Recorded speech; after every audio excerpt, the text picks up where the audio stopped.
Well, good afternoon and welcome to this week's episode of Derek's Travel Chats for May 20th, 2021. Today actually marks our 40th episode for this year, and in 2 weeks we will mark our 1 year anniversary and we'll take a special look back at that 1 year. My name is Derek Windsor. I'm your host and the operator of E&B Travel Services here in St. John's, Newfoundland and Labrador, Canada. For those who haven't seen the show before, the show was originally developed last year when the world began to try to understand what the future of travel was going to be during the pandemic and post-pandemic. And we are now, almost 15 months into the pandemic. And while parts of the world are beginning to return to pre pandemic, there are still many places, including Canada, who are seeing spikes of cases, which in turn has prevented many people from traveling or even considering to travel. But enough of looking back. We are here today uh, with all the shows ahead and to look ahead and provide you, the viewer, with ideas and destinations and suggestions on where you can travel safely in the coming months and help you plan your next dream vacation. If you haven't been viewing the show in the past, we invite you to go to my website, which is, as soon as I get up on the screen here, uh, there we go. It's enbtravelservice.ca. And or you can go to my YouTube channel, which is just Derek Windsor, all one word, at Derek Windsor. And today, as we have in the past, we are broadcasting over a number of platforms: Facebook, Twitter, Twitch, which is a new one to me, and YouTube. Um, if you have any comments or questions today, please leave them in the comment section on either one of the platforms that you're viewing by. And at the end of the presentation, where we have a trivia question that will come up. Won't be a difficult question, but we're going to put a question there for you. And at the end of the rebroadcast on this coming Sunday, we'll draw for a gift card for one of the viewers to go to Boston Pizza. It's just our way of trying to support local business here as well during this difficult time. So hopefully people will be able to take a chance on that trivia question. However, today, as you can see from my jersey I'm wearing, we're going to be talking everything Britain. And my guest today, let me see about bringing him in on the screen here. My guest today is Carl Walsh, and he's the Director of Travel Trade North America for Visit Britain. Carl is based in New York, and his team um, mandate is to increase the level of Britain product with key itineraries with tour operators, travel agents, and for you, the general public. Um, and so we're going to talk a little bit about Britain and hear what Carl has to do, what he has to say, and inspire you to go to Britain. Um, as well, Carl was involved with business to business development when, I guess, for Britain in Mexico and Brazil. And he was also head of international partnership for Visit Britain out of the London office, but now he works out of New York City. And he's originally from Liverpool, I think the famous place of the Beatles. Um, so, can you sing like the Beatles, Carol? Don't tempt me. Don't tempt me, Derek. So, welcome, Carol, to Derek's Travel Chats. It's a pleasure to have you on board. Thank you. It's a pleasure to be invited. Look forward to it. Thank you. And I should say that in the background, either watching my contact with Britain, Linda, is in the background, and Carl has a wonderful assistant, Natalie, going to be helping with his presentation in a little while. So, welcome to both Linda and to Natalie to be part of this as well. So, Carl, as I said, we're 15 months into this pandemic. Everybody around the world has been hit in some kind of way, some more than others. Uh, how has Visit Britain and Britain been making out through the whole pandemic? Well, Derek, I think like most countries, we struggled. We have struggled. Let's be frank. Everybody has been in various forms of lockdown over different periods, and I know, Canadians right now are in probably a worse place where I think you can't even cross territories, provinces, and you know, you seem to have it a little bit worse than us right now, but hopefully all heading in the right direction. For Britain, we had various stages of lockdown since COVID took into effect in the March of last year. We went into a lockdown back in December. That was our second or third lockdown back in December. And we've only just started to reopen as of the 12th of April. So we had very clear set guidelines and milestones to work towards. Just before Christmas, when we went into the last lockdown, obviously, the general population here in the UK were a little bit nervous. What does that mean? There was no definitive end date to it. But I think the right measures were put in place, and we've worked very well with the vaccine rollout in the UK. So that's working extremely well, which gives a level of confidence and reassurance to the Brits themselves that we're heading in the right direction. And then a very clear roadmap, which I'll talk to you a little bit later. The very clear roadmap was put in place, and we were able to start to reopen various sectors of the country from the 12th of April. So between mid-December and the mid-April, non-essential businesses were all closed. People they were mandated to work from home if you could work from home. And basically stay home. You're only allowed out to exercise. So I think it's been great that the population kind of adhered to those rules. And now we are seeing ourselves slowly but surely coming out of that roadmap with very clear and definitive dates that we, hopefully by mid-June, we'll be back in a very good place to come back to a kind of new normal, and also to be able to accept and receive, a lot more international travelers than currently. Oh, good. It's good to hear.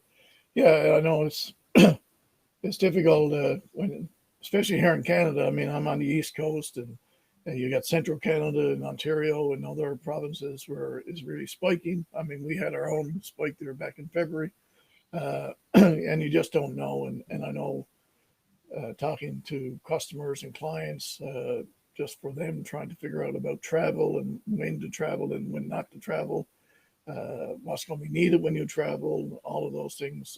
So hopefully, these programs that we have on here and people like yourself are able to give people a little level of satisfaction when it comes to vaccines. I mean, I've had my first shot middle of August. I'll get my second one, and hopefully by early September, the vast majority of Canada will have both shots. So, we're really hoping to be able to get back to travel, and because if there's one place I want to go again, it's London. Yeah. I mean, it's like, to me, London is the place to go and visit, right? So Yeah, I think as all markets, but especially if we look at the UK and Canada, as we both start to increase the number of vaccinations and people are fully vaccinated, that does naturally give a higher level of confidence and reassurance, along with other measures put in place that the health and safety protocol has been adhered to across all of the different touch points, so that the experience is what that the consumer has when they travel is a real quality experience, because they know that they've got that reassurance and all the measures are in place that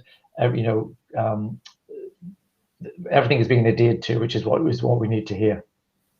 Yeah, and one of the things over the last year that I've had an opportunity to speak with so many different tour operators who actually they're either their head office is actually in Britain, or they do a lot of business in Britain and the UK and Europe and so on.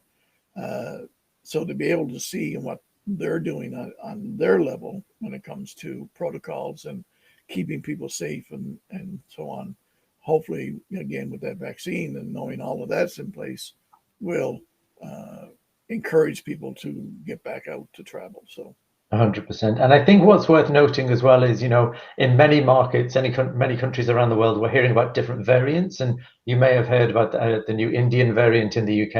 I just want to reassure anybody listening that that's a really, really small number of people who are affected.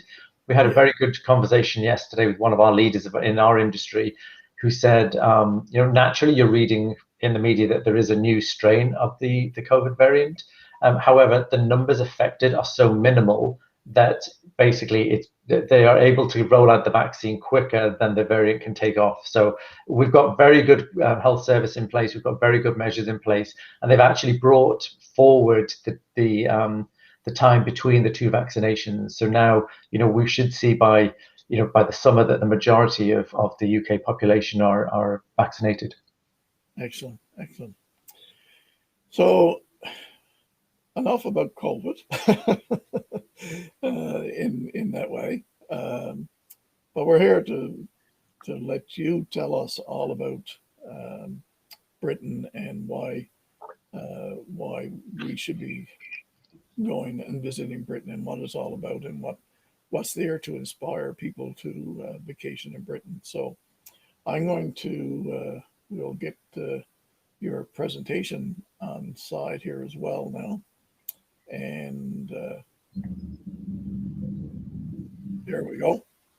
So I'm going to turn it over to you. But before we do, I'll just remind people, if you have any questions, please put them in the comments. And Carl will address them at the end. And I'll pop the trivia question up there to start with. Again, nothing difficult. But there you go. What does UK stand for? Well, I cover that quite a bit, I think.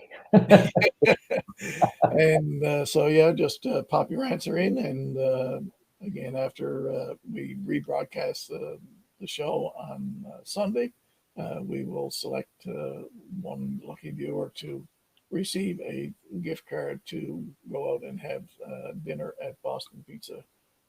So we invite everyone who's watching to please put in your comments. So thank you very much. I'm going to turn it over to Carl and to Natalie, and we will listen intently, and then we'll chat at the end of it. Great. Thank you, Derek.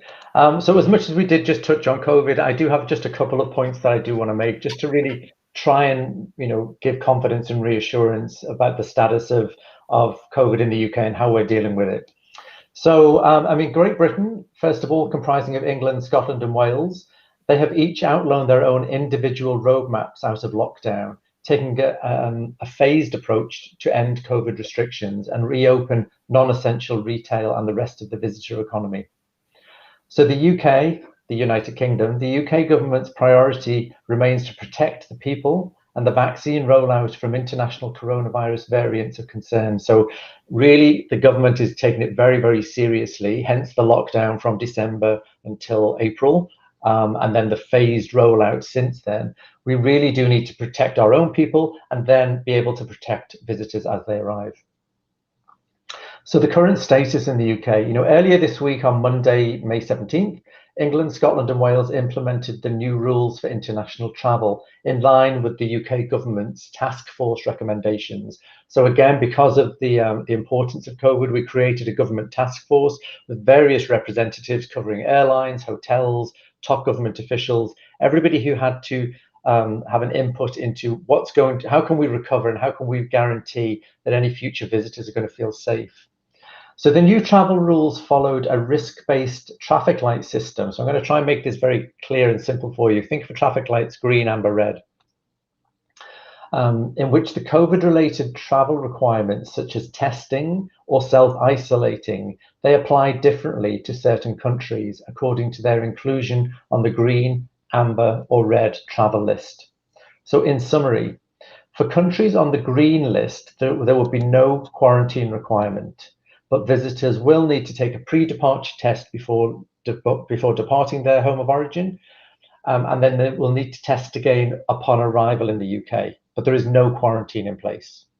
Now, to bring it back to home for the Canadians, you currently can't travel internationally at present anyway. However, from the UK's perspective, we have put Canada as included on the amber list. So this means that when your government allow you to travel, arrivals from Canada will need to quarantine for 10 days upon arrival, in addition to completing the required testing before departure from Canada and on days 2 and 8 of arrival in the UK. So even if you're on the amber list, you still have to quarantine for 10 days currently, and you would have to pre-test and test twice on arrival in the UK. And then we have a list of red countries, which clearly you're not on there, but they have a 10-day stay in government-managed hotel quarantine. So you don't want to be on the red list. But the good news is that the traffic light lists will be reviewed every 3 weeks in England, and they remain under constant review in Scotland and Wales. So as the vaccination programs roll out to success across both sides of the Atlantic, we would hope to see Canada move to that green list sooner than later. And then it's a very simple process. So as long as you're allowed to travel and you're also on our green list, it will be a very simple process for you to travel to the UK. So in line with the government's roadmaps, tourism and hospitality businesses in Britain are taking a very phased approach to reopening. They're opening their doors when the time is right and when they can welcome guests such as yourselves back safely while still offering a very great experience. It's all about the experience. So on Monday of this week, England took a major step towards reopening the domestic market and those countries already on the green list. So we've reopened indoor dining, we've reopened all of our hotels and accommodations, and all of our entertainment venues. So you can see from that lockdown in December, we've really followed and adhered to the lockdown practices. And now we've been able to open up from this Monday with indoor dining, hotel accommodations, and entertainment venues. That's in England. Now for Scotland and Wales, they follow very shortly afterwards. They kind of follow the England rules. And so they are set to be reopening, hopefully as of later this week. But most areas of Scotland and Wales are also permitted to reopen indoor visitor attractions, indoor dining, entertainment venues, and holiday accommodation. So they're just a little bit behind England. We tend to come out with the rules first. We're all working collaboratively, but they just have their own, being devolved nations, they have their own rules and regulations. But what I can say from the actual visitor experience, so anecdotally, we know that many attractions reopened last summer with timed entry tickets and other measures in place to manage the visitor flow and maintain social distancing.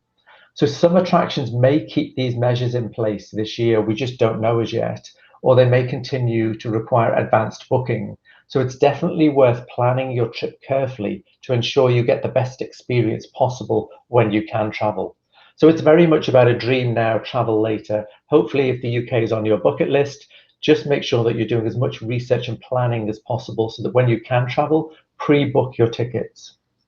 So we're hopeful that England will be prepared to take the next and final step in the recovery roadmap and further relax social distancing measures and COVID-related rules from the 21st of June. So not too much further on, another month's time. Hopefully we can completely relax and become somewhat back to normal. So no masks, no social distancing, which would be a fantastic achievement if we can work to that June 21 date.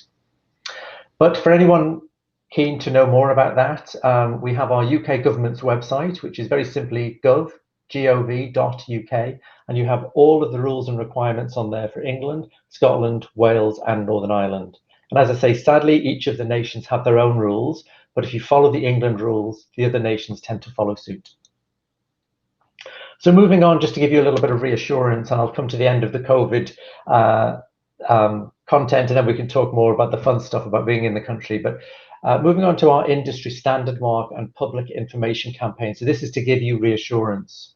So the UK has an industry standard campaign and public information campaign where we encourage visitors to check ahead for restrictions before traveling to a destination. So basically know before you go, so that you're not caught out by surprise or miss out on an experience because you didn't look, check and book in advance. So back to the earlier point, it's better to book in advance to make sure you're guaranteed that best visitor experience.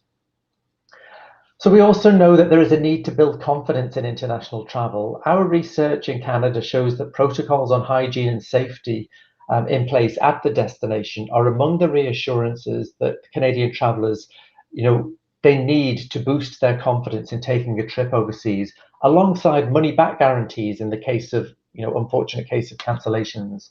So we've been working very hard with our industry in the UK to make sure that we can boost your confidence by implementing all the right health and safety protocol and making sure that they're fully flexible, just in the off case that you have to cancel a trip because of, an outbreak of COVID.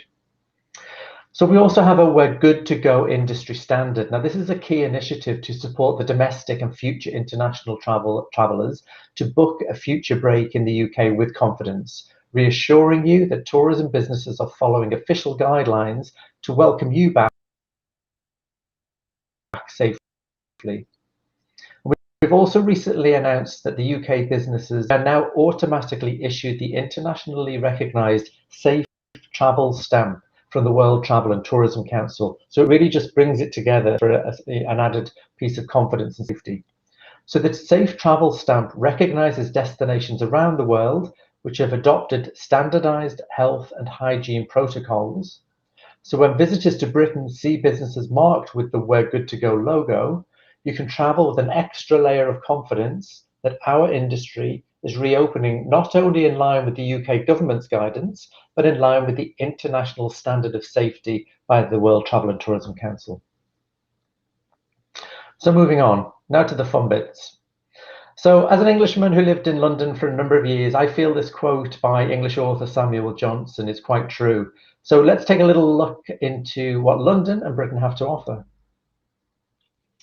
So Britain is a melting pot of diverse and unforgettable experiences packed into a small island, and exploring it is very easy. We have over 600 castles in Wales, which is more per square than any other country in Europe. And in London, we have many royal palaces, ancient gardens, and world-famous museums. And throughout the country, the Vikings, the Romans, and the Tudors have all left their mark on Britain. These historic sites are as alive with atmosphere as the day they were built. So we suggest you go for the iconic, but stay for the scenic. There's so much more to Great Britain than Big Ben, Tower Bridge, and Buckingham Palace. From time-forgotten villages to epic landscapes and trendy neighbourhoods, the countries that make up Great Britain, England, Scotland, and Wales, are packed with unexpected attractions and uniquely British experiences. Plus, it's all closer than you think. Your next adventure is just a short car, train, or ferry ride away. So if I can now ask Natalie to show a very brief video to showcase what London and Britain has to offer.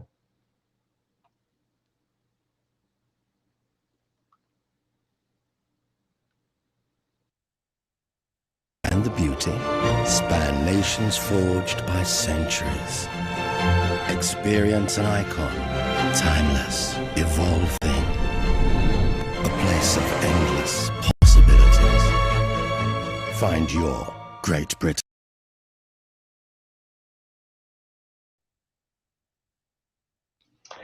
So hopefully you saw from that very brief snapshot just some of the experiences that you can have in London and the UK. But let's look at Great Britain versus the UK versus the United Kingdom. So firstly, to clarify, the United Kingdom is one destination made up of 4 countries: England, Scotland, Wales, and Northern Ireland. Whilst Great Britain, who I represent, refers to England, Scotland, and Wales. With the convenience of an efficient rail network, short domestic flights, and scenic drives, travellers can easily explore this tiny island. You can drive from the top of Scotland to the bottom of England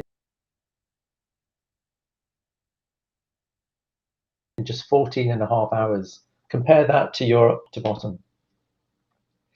So moving on, we can look at our unique cultures within those nations. nations. The three nations that make up Great Britain each have their distinctive character, distinctive customs, cuisine, stories and legends, and of course accents. Within England, we have 51 cities, 18 World Heritage Sites, 10 national parks, and you're never more than 70 miles from the coast. And if you travel in cirque fields and elegant country gardens you may have seen on screen, such as Pride and Prejudice or Downton Abbey, you'll find all this and more in England. And as you travel through those villages and towns, listen for the country's rich tapestry of dialect in the space of a few miles. Bursting with history, England prides itself on landmarks that stand the test of time, including the Tower of London and the East. You can discover the eye-opening diversity that makes modern Britain, from global cuisine to urban culture. And at the heart of it all, you find London. This cutting-edge city is into its new trends as well as its old traditions. You could spend weeks seeking out all of its hidden treasures, but to experience the rest of England in all its glory, you'll want to venture further afield than just. But first of all, let's nip right up to Scotland. Edinburgh and Glasgow is just 1 hour apart by train or car. This tiny country has approximately 100 whisky distilleries, over 550 golf courses, and it claims a total of 790 islands, yet only 10% are inhabited. Travel from the buzzing cities of Edinburgh and Glasgow to the off-the-beaten beauty of the Highlands and Islands are really untouched by time. The Highlands are even more jaw-dropping in real life than and whisky tastes even better when sipped at the very distillery it was created in. And you'll be surprised to find that some men really do wear kilts on a daily basis, and they do play the bagpipes. Just visit Edinburgh on any day and you'll see that. But look beyond the bagpipes and you'll uncover a dynamic country where you're as likely to find experimental music and theatre as you are tweed and tartan. But once you visit, you too will see that the Scottish people really do keep their famous traditions alive with passion and pride, and there's a lot of passion in Scotland. If we move over to Wales, there is 870 miles of coast, 641 castles. Now that's more castles than Starbucks, which I don't think any other country in the world has, and 6 areas of outstanding natural beauty. And people travel to Wales for myths and legends, fairy tale castles, and an ancient language all of its own, which I certainly don't understand. It's very quirky, yet a stunning country with a beautiful untouched landscape, from the snow-capped peaks of Snowdonia to wild coastline, where visitors will flock to switch off and explore the untouched valleys and the sleepy villages. And the people are very welcoming. And my Canadian colleagues, Linda and Natalie, they tell me it reminds them very much of Newfoundland. I can't say that word, forgive me, Newfoundland. So you're guaranteed a very warm welcome. And you see, my regional accent cannot compete with that, with your name. Forgive me. Moving on to look at the Britain by numbers. So Great Britain is a very small island, as I say, but it's with a huge personality, and you're never more than 1 hour from the countryside. Britain has a population of just 65 million, but to give you some perspective and bring it closer to home, it fits into Newfoundland almost twice. You could say that both are small islands with a big, big character. There's also a misconception that the weather is always bad in Great Britain. However, a little known fact is that the city of Rome in Italy has a higher average rainfall than London that pleases us no end. It's also very important to note that national museums and galleries in the UK are all completely free of charge, which really helps your money go further if you do vacation in the UK. And although you can't travel right now, just as an example, this month the British pound is worth $1.70 Canadian. So moving on, we can look to how we get around Britain. And getting around by rail is by far the easiest. Rail is a wonderful way for Canadians to enjoy the scenery and avoid driving on the wrong side of the road. Travelling by train is both scenic and relaxing, allowing you to soak up the real Britain. Plus, the rail network is very fast and very efficient. Great Britain has the oldest rail network in the world, and in 1830, the Liverpool and Manchester Railway opened first, becoming the world's first intercity passenger railway and the first to have scheduled services and terminal stations. However, in modern-day Britain, there are many reasons why rail can be your preferred method to travel around Britain. There's an extensive rail network throughout Britain to get you wherever you need to go, so destinations really are closer than you think. So to put that in perspective, this covers the whole of the country, England, Scotland and Wales, serving more than 2,500 railway stations. It's also worth noting that there is an abundance of local rail providers connecting the country from north to south, east to west, and all across those three nations of England, Scotland and Wales. And the beauty of rail doesn't only lie with the stunning countryside, but also with the great value for money that the rail passes provide. And you can buy rail passes and other services in advance of your departure from Derek. So that way you can prepay in Canadian dollars, and we encourage all of our international visitors to buy before you fly to maximize the deals given to overseas visitors only. So moving on, we can look at some of the train times. Now, as I've mentioned, Britain is a very small island with great transport links. Many visitors don't always realize just how much there is to see beyond London and how strikingly different the landscapes and experiences are across the nation. Now, as the journey times from London show, you can get on a train in London and be in Cardiff in Wales, or Manchester, Liverpool, Birmingham or York in England in around 2 hours' time on our high-speed rail network. And then you're in a whole new vibrant city, having taken in breathtaking scenery along the way. But why Britain? Let's move on to that. Well, why should you consider Britain as your next holiday destination when you are allowed to travel? Well, there is something to suit everybody's needs and tastes. If you have visited London before and you think you've seen it all, or maybe you've been on a trip many years ago and have childhood memories of the red telephone boxes and fish and chips, or maybe you've never visited, well, there is really so much to see for both the first timer and always something new for the repeat visitor. So let's look at the variety of accommodations for you. Well, you'll find a wide variety of accommodations, from self-catering to bed and breakfasts, from 2 to 5-star deluxe luxury accommodations, through to unique castle stays or manor houses. And there really is something to suit everybody's budget. A little tip for you though, when you stay outside of London, your dollar goes even further, especially if you want to stay in 5-star properties or in those beautiful country house hotels, the manor houses or the castles. So what we sometimes suggest is stay outside of the main city, use that as your base, and then you can use it as a hub and spoke to visit various parts of the region and back into London. But you still get the same great quality and luxury services. So we can move on to our fabulous food and drink. Now, for the foodies amongst you, there is nowhere quite like Britain. Now, we're traditionally not known for its cuisine, so if you have been there before, you may find that a bit of a strong statement, but the country has successfully reinvented itself as a mecca for all things culinary. Britain offers so many choices, from the traditional afternoon tea to a gastropub with organic farm-to-table foods, through to Michelin star restaurants, and we have more Michelin star restaurants in London than in Paris. And we also offer masterclasses in whiskey and gin. So there's so much more to discover in Great Britain's exciting culinary scene.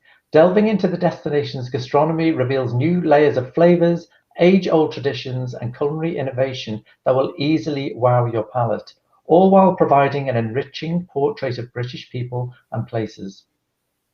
Britain also has amazing regional food and drink specialties, and with one of the most international food scenes of any country in the world, you will be spoiled for choice. There are so many food and drink experiences, including many gastronomy tours, including foodie walking tours, distillery tours, chocolate making classes, historic pub tours, which you must do, and you can even get afternoon tea on a double-decker bus or a boat along the Thames. So we can now look at our cities and coast. Britain has so many iconic cities, each with their own unique experiences and history. Here you can see a few. In London, it's easy to bring to life the experiences you may have dreamed of, like hearing the sound of Big Ben's chimes, watching the changing of the guard outside Buckingham Palace, or snap a selfie in an iconic red telephone box. But now, no matter how many times you've visited London, this city constantly surprises, with quirky museums and galleries opening up, trendy hip restaurants and bars, ever-evolving architecture, and beautiful parks and gardens. And back to that architecture, the whole skyline of London has completely changed and renovated since the 2012 Olympics. It's absolutely stunning to see.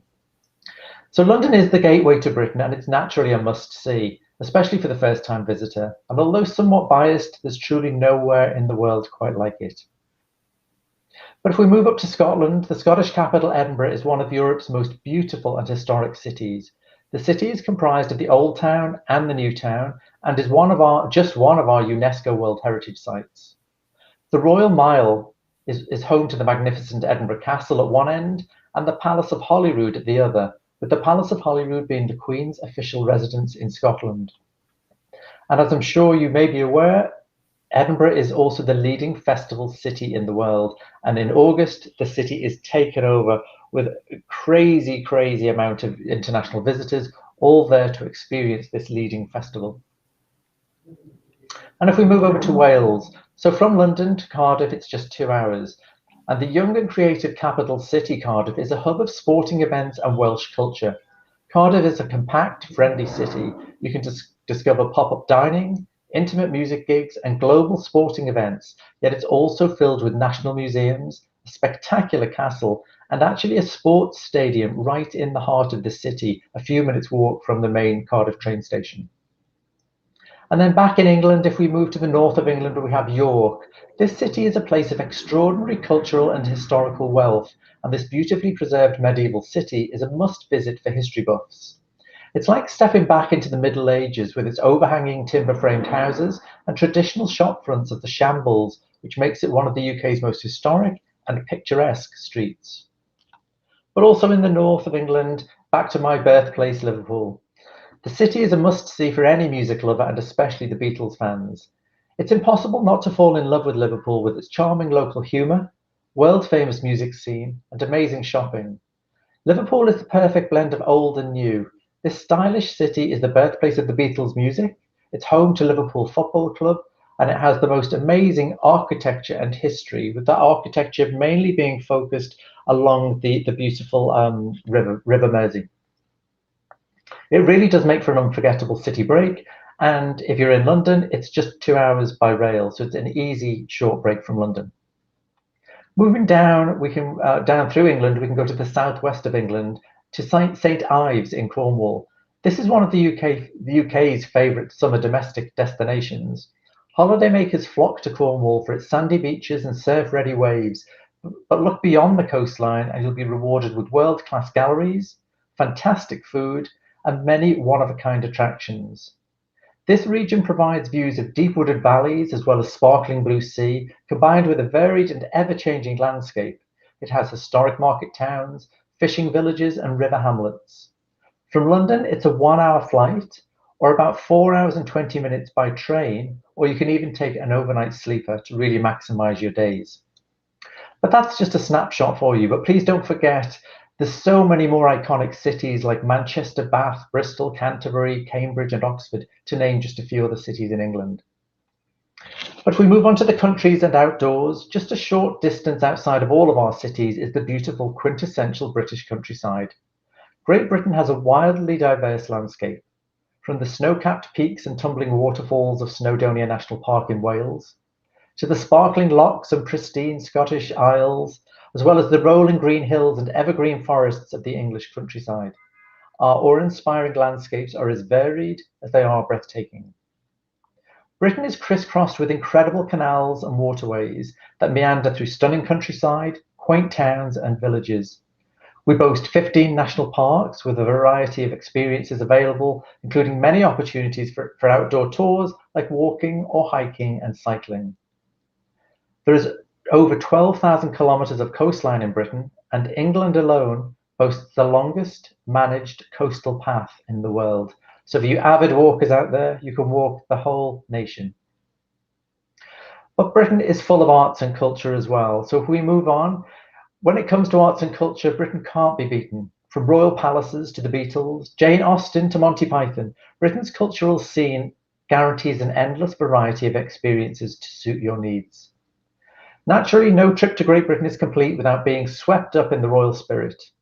Some examples to whet the appetite include exploring Her Majesty the Queen's iconic residence, Buckingham Palace in London, open throughout July and August, or just 40 minutes away by train, visit Windsor Castle, the oldest occupied castle in the world.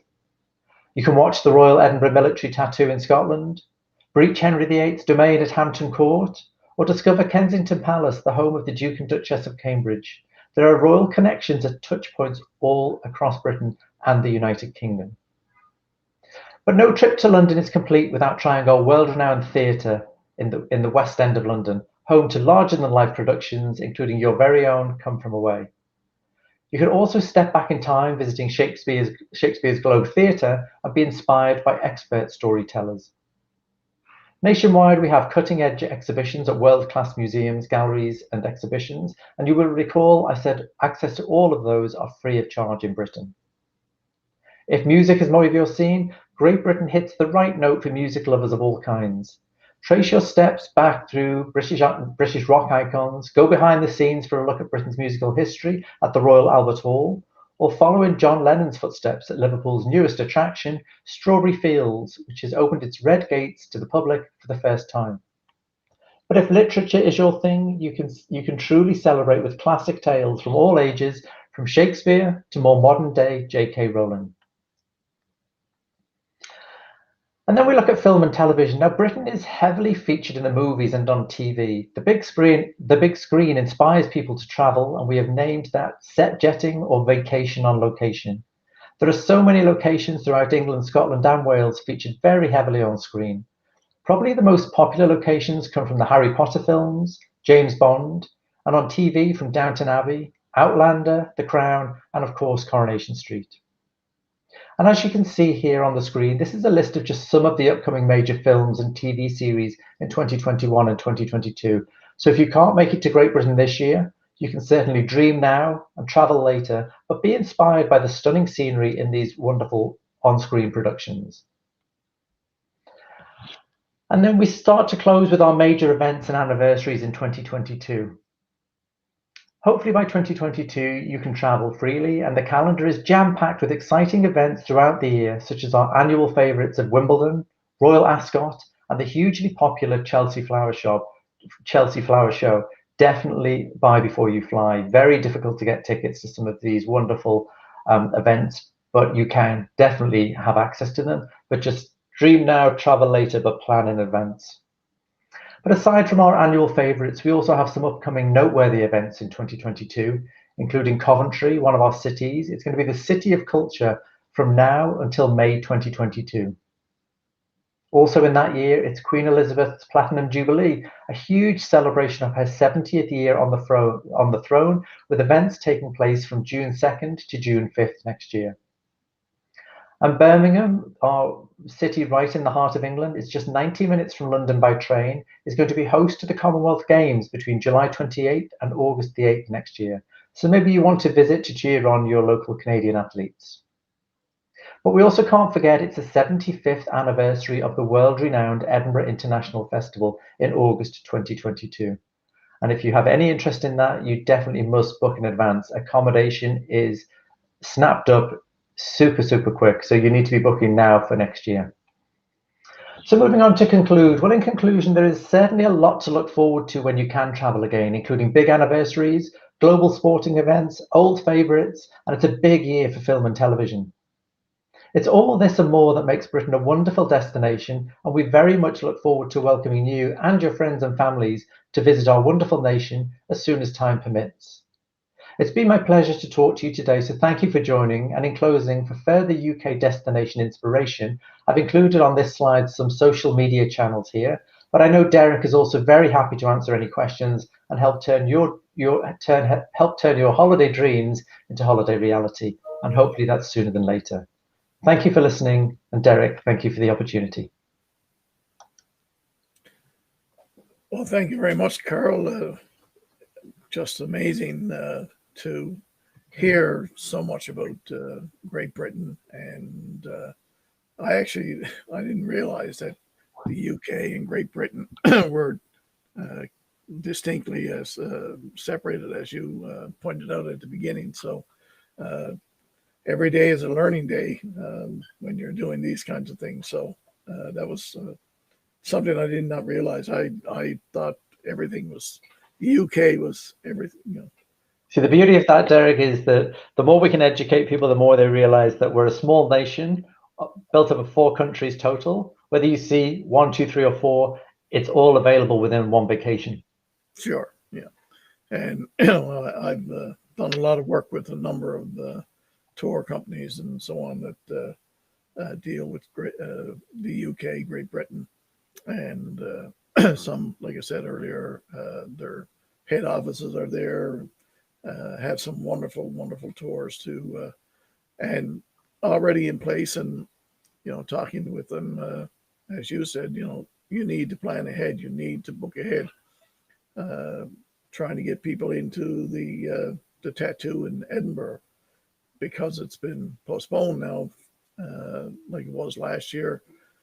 People are moving their tickets ahead, and they're so when the time comes to go, you might have planned for 2023, but all of a sudden 2023 might be already sold out for what we know. So, and in addition to that as well, sorry to interject. In addition, I think the big message that I would leave with your audience is there's been such a huge pent-up demand internationally, globally, not just from Canada for people wanting to travel, but all of our markets internationally have such pent-up demand to travel, period. They just want to go somewhere. But if you've got an interest in Britain, I would suggest that you do kind of have your dreaming and planning stages now, and then when the time permits, it is booked. You might not travel until next year or 23, but at least you'll be guaranteed that experience. You'll be guaranteed the access into the attractions. You'll be guaranteed the hotels you want. You'll be guaranteed the seat on the plane, because there's going to be a demand for the seats, and you'll also be guaranteed that kind of true experience within Britain, that which is why people want to go. Yeah, I totally agree with you. I see and hear what people are talking about now and what they want to do, and I keep encouraging people. Look, same thing.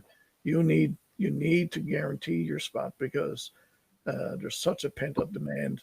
You take 300 million people in the U.S., 35 million in Canada, and the list of countries goes on millions and millions of people, and where they're all going to.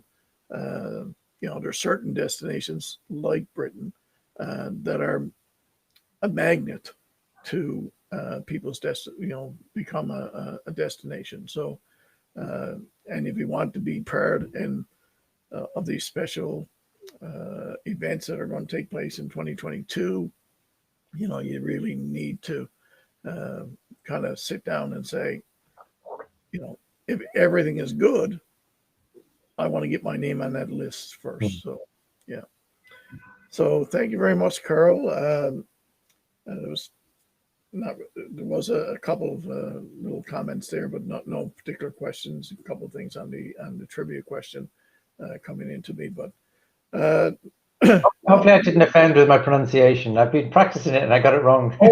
I was going to say to you, the easy way to say Newfoundland, if you do the rhyme, I understand Newfoundland. Oh, so we go with understand Newfoundland. Again, we've both learned something today. And I will tell people that when it comes to theater in London, and even for anybody, if there's anyone watching in Britain when Come From Away starts up again. I know it's getting ready to start in New York in September.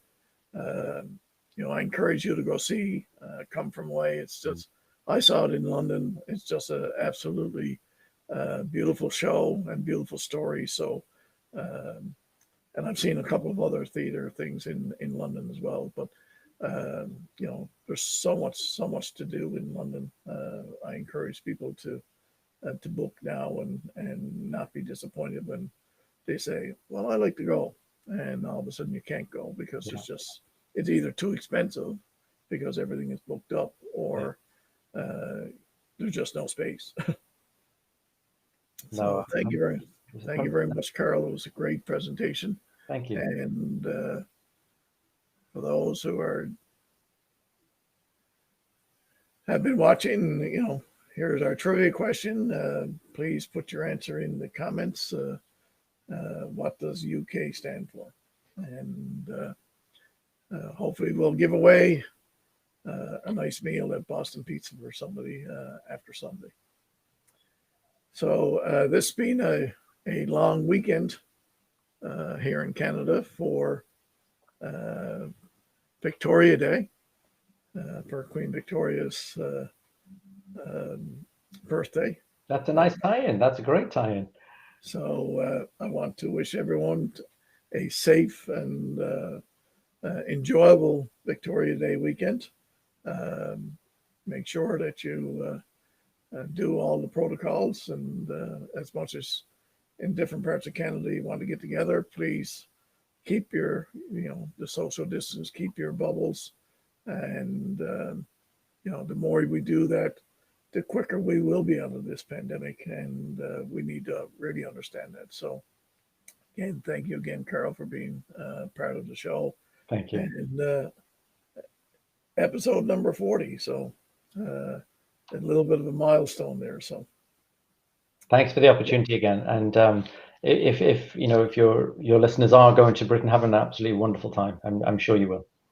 And thank you to Natalie for her work behind the scenes there, and to Linda for working with me to get all this set up with you. And it's been a great, absolute pleasure.